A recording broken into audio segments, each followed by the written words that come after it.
friends, welcome to our channel Dynamic Study Online Classes. I am starting with first lecture जिसमें कि हम theory of machine का basic terms and mechanism को पढ़ने वाले हैं. गाइस, जो हमारा चैनल है डायनेमिक स्टडी ऑनलाइन क्लासेस, इसमें हम लोगों ने ये डिसाइड किया है कि जो हमारा अपकमिंग एग्जाम है, चाहे यूपीपीएससी एई का एग्जाम हो, एसएससी जेई का एग्जाम हो या फिर एनएलसी का एग्जाम होगा, उसमें जितने भी टेक्निकल और नॉन टेक्निकल पार्ट है वो सारे सब्जेक्ट के सिलेबस को विद इन टाइम हम लोग कंप्लीट करेंगे और जो भी प्रीवियस ईयर क्वेश्चन है उसको भी डिस्कस किया जाएगा.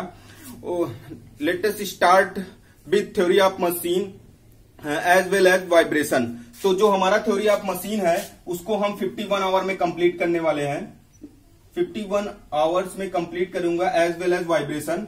तो अगर मैं टेक्स्ट बुक की बात करूं कि थ्योरी ऑफ मशीन की टेक्स्ट बुक कौन सी प्रीफर कर सकते हो, तो एसएस रतन बेस्ट बुक है न्यूमेरिकल पॉइंट ऑफ व्यू से. न्यूमेरिकल पॉइंट ऑफ व्यू से एसएस रतन को फॉलो कर सकते हैं. तो यहां पर ये कुछ बेसिक चीजें थी. अब क्या होता है कि थ्योरी ऑफ मशीन जो है, जो हमारा थ्योरी ऑफ मशीन है, उसको हम पहले क्या बोलते थे, काइनेमेटिक्स ऑफ मशीन. क्या बोलते थे, काइनेमेटिक्स ऑफ मशीन. तो इंपॉर्टेंट यहां पर ये है कि what do mean by kinematics. एक एक चीज क्लियर करते चलूंगा, उसको ध्यान से समझने की कोशिश करना. अगर कहीं भी कोई डाउट होता है या फिर कोई क्वेश्चन डाउट में है तो वो हमें कमेंट बॉक्स में कमेंट करके बता सकते हैं, या फिर हमारे टेलीग्राम चैनल पर आप क्वेश्चन को डायरेक्टली स्क्रीनशॉट लेके भेज सकते हैं, वहां से हम आपको सोल्यूशन दे देंगे. तो what do mean by kinematics. तो study of motion of particles and rigid body without reference to forces that is called kinematics. मैंने क्या बोला, study of motion of particles and rigid bodies without reference to forces that is called kinematics. तो हमारा जो theory of machine है उसको हम दो पार्ट में डिवाइड किए हैं. फर्स्ट वन है काइनेमेटिक्स एंड सेकेंड वन है डायनेमिक्स. कहने का मतलब ये है कि जो हमारा थ्योरी ऑफ मशीन का जो सिलेबस है उसको हम दो पार्ट में पढ़ेंगे. फर्स्ट 5 चैप्टर जो है वो काइनेमेटिक्स के अंदर आएगा और लास्ट के 5 चैप्टर जो है वो डायनेमिक्स के अंदर आएंगे. तो सबसे पहले हम ये समझ लेते हैं what do mean bye dynamics. जहां पर मास का कंसिडरेशन होता है वहां उसको हम क्या बोलते हैं, डायनेमिक्स बोलते हैं. जैसे आप लोगों ने एफएम में पढ़ा होगा डायनेमिक विस्कोसिटी. तो डायनेमिक विस्कोसिटी में क्या होता है, उसकी यूनिट क्या होती है, यूनिट हम समझ लेते हैं. डायनेमिक विस्कोसिटी की यूनिट क्या होती है, न्यूटन मीटर पर second square. Right, dynamic viscosity की यूनिट क्या होती है, न्यूटन मीटर पर सेकेंड स्क्वायर. तो न्यूटन में क्या है, मास है. तो यहां पर हम जहां पर मास का कंसिडरेशन होता है उसे हम डायनेमिक बोलते हैं, और जहां पर मास का कंसिडरेशन नहीं होता है उसे हम काइनेमेटिक्स बोलते हैं. जैसे कि काइनेमेटिक विस्कोसिटी एफएम में हम लोगों ने पढ़ा है. काइनेमेटिक विस्कोसिटी की यूनिट क्या होती है, मीटर स्क्वायर पर सेकेंड. क्या होती है, मीटर स्क्वायर पर सेकेंड. तो इसकी यूनिट क्या है, मीटर स्क्वायर पर सेकेंड. तो यहां पर मास का कंसिडरेशन नहीं है, इसलिए इसे क्या बोलते हैं, काइनेमेटिक्स बोलेंगे. ओके, तो अब ये एडिशनल चीज था इसलिए मैंने यहां पर आप लोगों को बता दिया. तो अब स्टार्ट होता है हमारा जो सिलेबस है. यहां से फर्स्ट जो हेडिंग है, kinematic link or element. First heading क्या है, काइनेमेटिक लिंक और एलिमेंट. तो सबसे पहले समझना ये जरूरी है कि what do mean by kinematic link or element. तो every part of machine which is having some relative motion with other parts that is called kinematic link or element. कहने का मतलब ये है, समझते हैं कि एग्जांपल से. मान लो हमारे पास एक 4 बार मैकेनिज्म है. ये थ्योरी ऑफ मशीन का बहुत ही फेमस मैकेनिज्म है, 4 bar mechanism and single slider crank mechanism. ठीक है, ये बहुत ही फेमस मैकेनिज्म है. ऑलमोस्ट हर सिलेबस, हर चैप्टर में आप लोगों को देखने को मिलेगा ये दोनों मैकेनिज्म. Link number 1, 2, 3 and 4. देखो इंपॉर्टेंट बात यहां नोटिस ये करना, कभी भी ग्राउंड को सिंगल लिंक एज्यूम करके चलना है. मैंने क्या बोला, ग्राउंड को सिंगल लिंक एज्यूम करके चलना है. कहीं भी कोई भी मैकेनिज्म तुम्हें दिख रहा है वहां पर जितने भी फिक्स पॉइंट होंगे उसको सिंगल लिंक मान के चलना है. क्यों, क्योंकि ग्राउंड सबके लिए सेम होता है. राइट, तो यहां पर क्या है, लिंक नंबर 1 ये हो गया, 2 ये हो गया, 3, 4 ये हो गया. तो कहने का मतलब क्या है, लिंक 1 और 2 एक दूसरे के साथ रिलेटिव मोशन में होंगे तभी हम उसको काइनेमेटिक लिंक बोल सकते हैं. क्यों, देखो अगर मान लो सपोज मैं लिंक नंबर 2 को इनपुट दे रहा हूं तो ये रोटेट करेगा। Link number 3 rotate plus translate करेगा, और लिंक नंबर 4 जो जिससे हमें डिजायर्ड आउटपुट मिलेगा वो क्या करेगा, ऑस्किलेट करेगा। जब ऑस्किलेट करेगा तो हमें डिजायर्ड आउटपुट मिलेगा। और ये लिंक नंबर 1 और 2 एक दूसरे के साथ रिलेटिव मोशन बना रहे हैं, इसलिए इसे हम काइनेमेटिक लिंक और एलिमेंट बोल सकते हैं। और मैं आप लोगों को ये बता दूं, लास्ट प्रीवियस ईयर क्वेश्चन एक आया था एसएससी 2007 में, एक क्वेश्चन पूछा था 2007 में, एक क्वेश्चन ये पूछा था kinematic link is consist of, तो उसमें एक ऑप्शन सी ऑप्शन क्या था, रिलेटिव मोशन। कहने का मतलब क्या है, दोनों के बीच में क्या होना चाहिए, रिलेटिव मोशन होना जरूरी है। और एक इंपॉर्टेंट बात ये नोट कर लो कि अगर आपको काइनेमेटिक लिंक और एलिमेंट के बारे में नहीं पता हो पाएगा तो मैकेनिज्म को समझना बहुत ही टफ हो जाएगा, इसलिए इसको अभी समझ लो। नेक्स्ट हेडिंग है हमारी टाइप्स ऑफ लिंक। कितने टाइप्स की लिंक होती हैं इसको समझ लेते हैं। 3 टाइप्स की लिंक होती हैं। फर्स्ट वन होता है रिजिड लिंक, सेकंड वन होता है फ्लेक्सिबल लिंक, और थर्ड वन होता है हमारा फ्लूइड लिंक। तो सबसे पहले क्या है, flexible rigid link. First one क्या है, रिजिड लिंक। तो what do you mean bye rigid link, rigid link क्या होता है ये समझ लेते हैं। तो निग्लिजिबल डिफॉर्मेशन जिसमें होता है उसे हम क्या बोलते हैं, negligible deformation is called rigid link. इसके एग्जांपल क्या है, बेस्ट एग्जांपल इसका क्या है, क्रैंक हो गया, कनेक्टिंग रॉड हो गई, सिलेंडर हो गया। These are the example of rigid link. Okay, देखो यहां पर क्या है, अभी थोड़ा सा थ्योरी पार्ट है, लेकिन यहां से क्वेश्चन जो कोई भी एई का एग्जाम हो या फिर जेई का एग्जाम हो, और यहां से क्या हो, थ्योरेटिकल क्वेश्चन जरूर ही पूछता है। सेकेंड वन क्या है हमारा, फ्लेक्सिबल लिंक। तो what do mean bye flexible link, flexible link क्या होता है, permissible deformation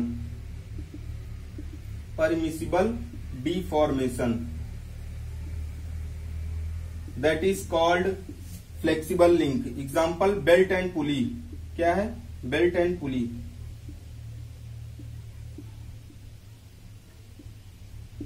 belt and pulley is the best example. देखो जब बेल्ट एंड पुली के थ्रू हम जब पावर ट्रांसमिट करते हैं तो वहां पर बेल्ट जो होती है थोड़ी सी डिफॉर्म हो जाती है, तो उसे क्या बोलते हैं, फ्लेक्सिबल लिंक बोलते हैं। ये 2 पॉइंट नोट कर लो, इसके एग्जाम्पल कभी कभी एग्जाम में पूछा जाता है। रिजिड लिंक में क्या होता है, निग्लिजिबल डिफॉर्मेशन होता है। फ्लेक्सिबल में परमिसिबल लिमिट तक ही डिफॉर्मेशन होता है। इसमें डिफॉर्मेशन जो होगा एक परमिसिबल लिमिट के अंदर होगा, और इसका एग्जांपल है belt and pulley. Third one क्या है हमारा, फ्लूइड लिंक। लास्ट वन क्या है, फ्लूइड लिंक। तो what do you mean bye fluid link, when power is transmitted with the help of fluid that is called fluid link. कहने का मतलब ये है कि जब पावर को फ्लूइड के थ्रू ट्रांसमिट किया जाएगा तो उस लिंक को हम क्या बोलेंगे, फ्लूइड लिंक बोलेंगे। For example hydraulic press, hydraulic lift जो होती हैं वो सारी क्या है, फ्लूइड लिंक होती हैं। इसके एग्जाम्पल लिख लो, हाइड्रोलिक प्रेस, हाइड्रोलिक लिफ्ट, या फिर हाइड्रोलिक ब्रेक भी बोल सकते हैं। उसमें भी पावर ट्रांसमिट किया जाता है फ्लूइड के थ्रू, इसलिए वो एग्जांपल क्या है, फ्लूइड लिंक के एग्जांपल हैं। These are the example of fluid link. Okay, तो ये क्या था हमारा टाइप्स ऑफ लिंक। अब यहां पर एक क्वेश्चन पूछा है ईएससी 2003 में, उसको मैं डिस्कस कर लेता हूं यहां पर। इसलिए मैं डिस्कस कर रहा हूं कि कभी कभी ईएससी के प्रीवियस ईयर जो क्वेश्चन है वो एसएससी जेई के एग्जाम में या किसी भी एई के एग्जाम में भी डायरेक्टली पूछ लेता है क्वेश्चन को। इसलिए मैं यहां पर ईएससी के जो इंपॉर्टेंट क्वेश्चन होंगे उसको मैं डिस्कस करते चलूंगा साथ ही साथ। ओके, तो हमारा जो क्वेश्चन 2003 में ईएससी में आया हुआ क्वेश्चन है वो क्या था, स्टेटमेंट के फॉर्म में था। और स्टेटमेंट क्या था, hydraulic fluid is one form of link. This statement is right or wrong. यही क्वेश्चन पूछा था। तो ये स्टेटमेंट क्या है, राइट है ना, ये स्टेटमेंट क्या है, राइट है। ठीक है, तो इस क्वेश्चन को ध्यान से पढ़ के समझ लो और नोट कर लो। क्योंकि कभी कभी क्वेश्चन डायरेक्टली पूछ सकता है। और आता भी है। Hydraulic fluid is one form of link, अभी हमने डिस्कस किया क्या होता है, कैसे होता है, सारी चीजें। नेक्स्ट हेडिंग क्या होता है हमारा, नेक्स्ट हेडिंग है types of relative motion. Types of relative motion.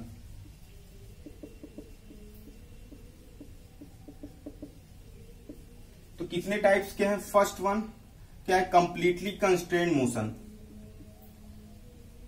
Completely constrained motion.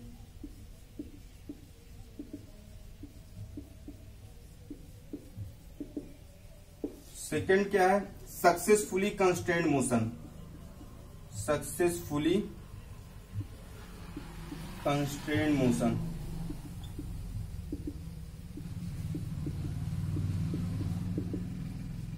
And third one क्या है, incompletely constrained motion. Incompletely constrained motion.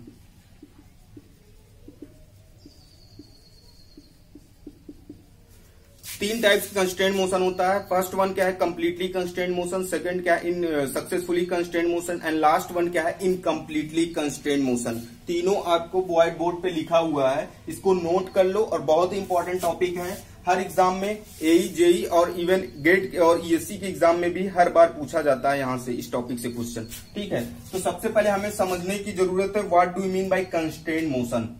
सबसे पहले ये समझना जरूरी है कि कंस्ट्रेंट मोशन होता क्या है एक्चुअल में। तो कहने का मतलब ये है कि जो हमारा आउटपुट है वो अगर इनपुट के कंट्रोल में है तो उसे हम वो क्या बोलेंगे, कंस्ट्रेंट मोशन। मैंने क्या बोला, जो हमारा डिजायर्ड आउटपुट है वो अगर इनपुट के कंट्रोल में होगा तो उसे हम क्या बोलेंगे, कंस्ट्रेंट मोशन। या फिर हम ऐसे भी बोल सकते हैं कि जो हमारा आउटपुट है वो हम अगर उसको हम जज कर पा रहे हैं, that is called constraint motion. Okay, तो ये हमारा हो गया कंस्ट्रेंट मोशन। तो अब सबसे पहले ये समझना है कंप्लीटली कंस्ट्रेंट मोशन क्या होता है। तो उस कंप्लीटली कंस्ट्रेंट मोशन से समझने से पहले हम समझ लेते हैं इनकम्प्लीटली कंस्ट्रेंट मोशन। तो what do you mean bye incompletely constraint motion, when ever relative motion is more than one direction that is called incompletely constraint motion. मैंने क्या बोला, जब relative motion more than one direction that is called incompletely constraint motion. या फिर जब हमारा desired output है वो मल्टीपल हो जाए, that is called incompletely constraint motion. इसको हम एक एग्जांपल से समझ लेते हैं और क्लियर समझ में आएगा। सपोज ये हमारी एक बियरिंग है,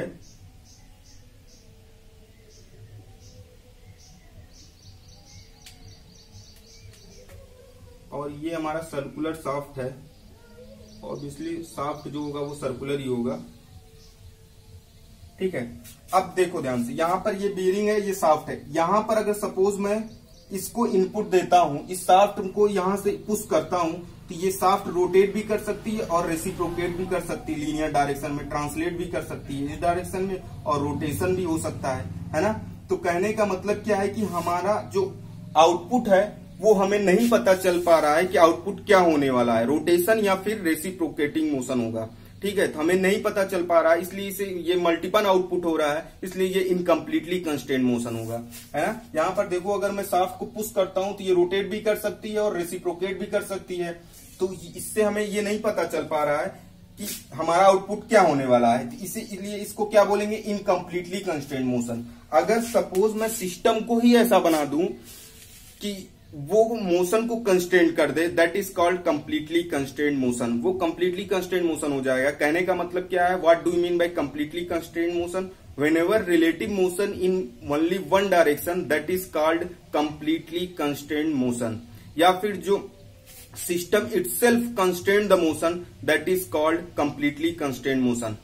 अगर मान लो इस सिस्टम को हम ऐसा बना दें कि इसका मोशन जो है केवल एक ही डायरेक्शन में हो, तो वो हो जाएगा कंप्लीटली कंस्ट्रेंट मोशन। अगर देखो एग्जांपल से मैं समझा रहा हूं, मान लो सपोज ये हमारी बियरिंग है,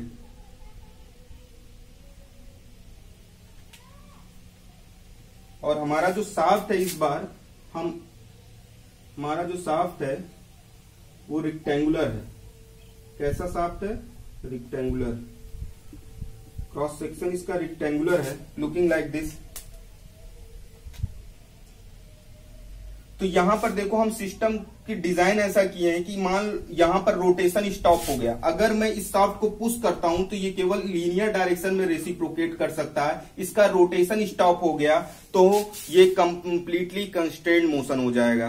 क्यों? क्योंकि इसका एक ही आउटपुट एक ही है और हम जो इनपुट दे रहे हैं वही हमारा आउटपुट हो रहा है ना। तो कंप्लीटली कंस्ट्रेंट मोशन का ये एग्जांपल हो गया। अगर इस सिस्टम में कुछ ऐसा डिजाइन कर दें, इस सिस्टम को हम ये जिसमें सर्कुलर शाफ्ट है, अगर हम इसकी ऐसी डिजाइन कर दें जिससे एक मोशन इसका स्टॉप हो जाए तो वो भी क्या हो जाएगा, कंप्लीटली कंस्ट्रेंट मोशन का एग्जांपल होगा, राइट। जैसे मान लो फॉर एग्जांपल अगर मैं इस सिस्टम में एक कॉलर लगा देता हूं, यहां पर एक कॉलर को अटैच कर दूं, अगर ध्यान से समझना, ये क्या है, कॉलर है।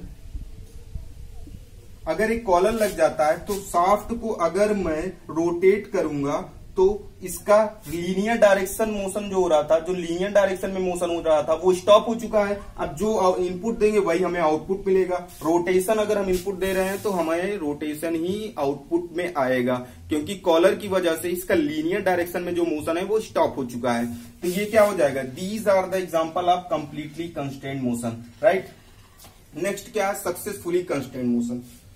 तो अब हम समझ लेते हैं कि what do you mean bye successfully constraint motion. What do you mean bye successfully constraint motion. तो सक्सेसफुली कंस्ट्रेंट मोशन का मतलब क्या होता है, whenever relative motion in only one direction, that is called successfully constrained motion। लेकिन कहने का मतलब ये है कि whenever third link is introduced to make a constrained motion, that is called successfully constrained motion। Relative motion तो एक ही direction में होगा, बट थर्ड लिंक की हेल्प से अगर एक ही डायरेक्शन में मोशन हो रहा हो, that is called successfully constraint motion. For example मान लो हमारा एक पिस्टन सिलेंडर अरेंजमेंट है, ये हमारा सिलेंडर है और इसमें एक पिस्टन है, राइट। अब ध्यान से देखो, अगर मान लो सिस्टम ये है हमारे पास, अभी हमारे पास सिस्टम क्या है, ये एक सिलेंडर है, उसके अंदर एक पिस्टन है। तो हम अगर पिस्टन को पुश करते हैं तो पिस्टन रोटेट भी कर सकती है और ट्रांसलेट भी कर सकती है, राइट।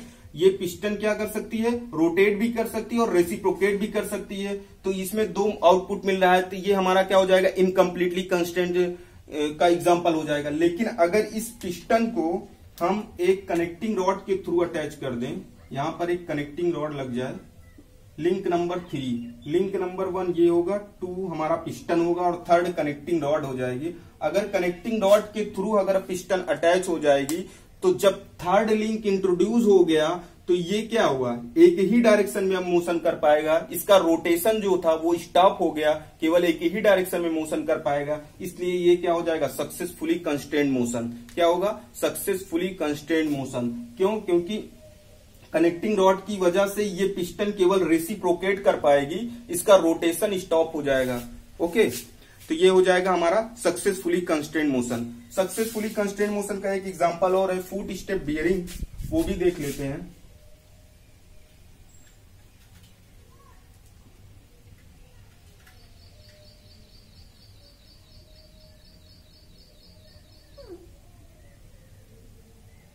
मान लो ये हमारा बियरिंग है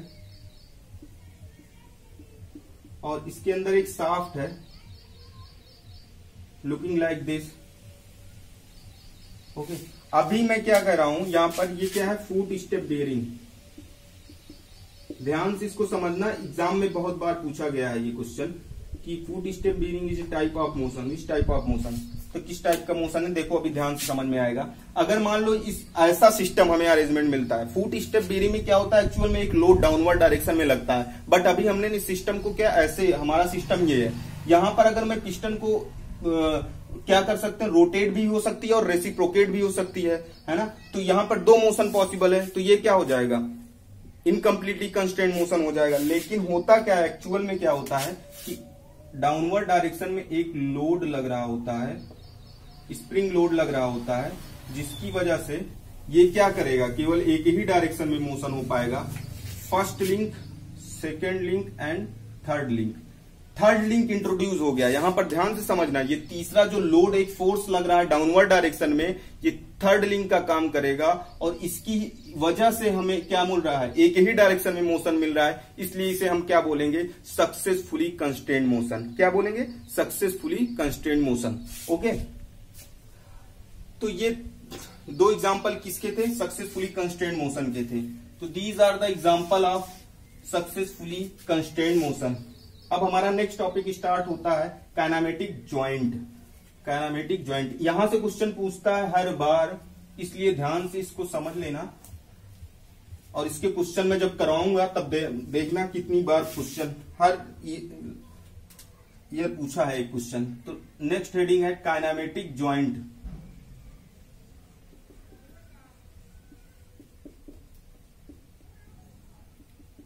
What do you mean by kinematic joint?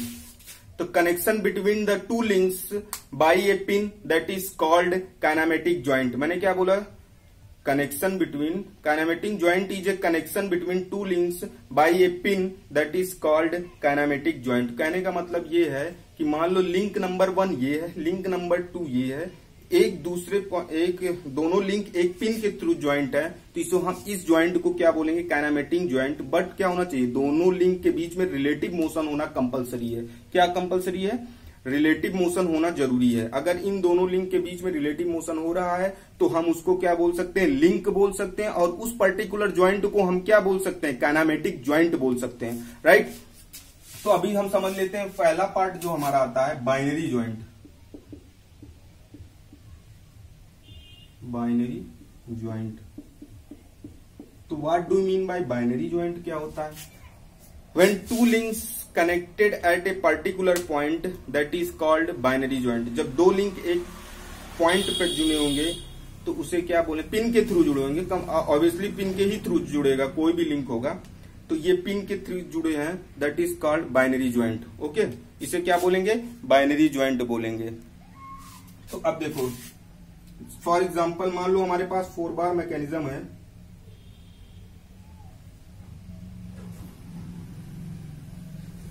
Link number 1, ground को कभी भी सिंगल लिंक एज्यूम करके चलना है, मैंने बोला है, लिंक नंबर 2, लिंक नंबर 3, 4, ठीक है। तो ये लिंक नंबर 1 और 2 एक पॉइंट पे जुड़े हैं, तो ये क्या हो जाएगा हमारा बाइनरी ज्वाइंट।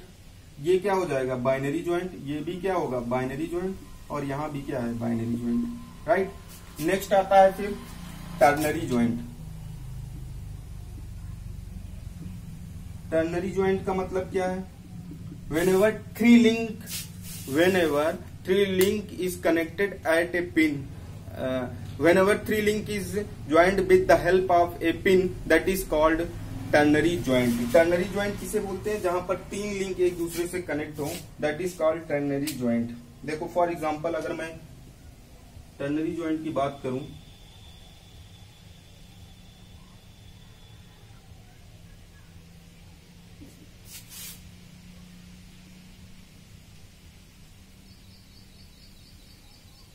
मान लो हमारा मैकेनिज्म कुछ इस टाइप से है, ठीक है, और ये फिक्स पॉइंट है हमारा, ठीक है। तो लिंक नंबर 1, 2, 3, 4, 5 लिंक है। अब यहां पर बाइनरी और टर्नरी ज्वाइंट देखना हो तो क्या होंगे, सब लिंक एक दूसरे के साथ क्या है, रिलेटिव मोशन बना रहे हैं, सभी लिंक एक दूसरे के साथ रिलेटिव मोशन बना रहे हैं। तो यहां पर 2 लिंक कनेक्ट है, इसलिए ये क्या हो जाएगा, बाइनरी ज्वाइंट। यहां पर 3 लिंक कनेक्ट है, 2, 3 और 4 एक पॉइंट पर कनेक्ट है, तो ये हो जाएगा टर्नरी ज्वाइंट। यहां पर 4 और 5 कनेक्ट है, तो ये बाइनरी ज्वाइंट हो जाएगा। 5, 3 और 1 एक पॉइंट पर कनेक्ट है, तो ये हो जाएगा टर्नरी ज्वाइंट। राइट, अब आता है लास्ट वन, क्या है, क्वाटर्नरी ज्वाइंट। जहां पर 4 लिंक एक ही पॉइंट पर जुड़े होंगे उसे हम क्या बोलेंगे, क्वाटर्नरी ज्वाइंट। सपोज